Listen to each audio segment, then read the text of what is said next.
L'armée nord-coréenne serait aujourd'hui bien plus qu'une simple force militaire d'intimidation, elle est engagée directement dans un combat.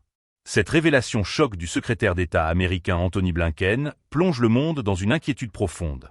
We had a very productive discussion today about our ongoing support for Ukraine in the face of an ongoing Russian aggression.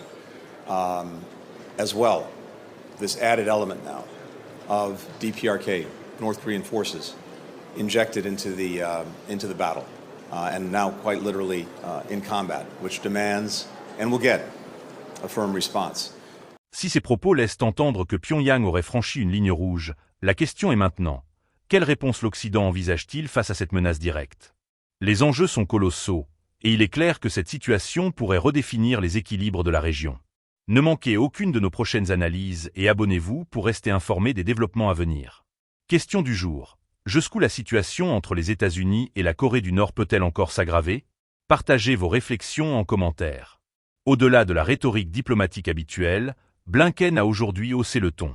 Par ces mots, il a semblé non seulement pointer du doigt l'engagement direct de l'armée nord-coréenne dans des actions militaires, mais aussi insinuer une ligne d'action américaine.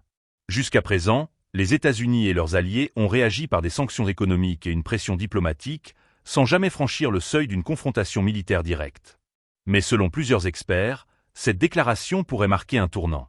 L'engagement militaire de la Corée du Nord s'inscrit dans un contexte où le régime de Kim Jong-un multiplie les essais de missiles, les manœuvres militaires et les alliances stratégiques, notamment avec la Russie et la Chine. Selon certaines sources, Pyongyang aurait accru sa collaboration militaire avec Moscou, fournissant des munitions en échange de technologies militaires avancées. Une situation qui pose la question. La Corée du Nord pourrait-elle devenir un acteur militaire actif au-delà de la péninsule? Les analystes soulignent que les provocations de Pyongyang ne sont pas simplement des démonstrations de force, mais visent à tester la détermination de Washington et de ses alliés dans la région. Blinken, en qualifiant les actions nord-coréennes de « combat », évoque une escalade que les dirigeants américains ne semblent plus disposés à ignorer. Il est crucial de noter que les manœuvres militaires conjointes entre les États-Unis, la Corée du Sud et le Japon se sont intensifiées en réponse aux récentes menaces.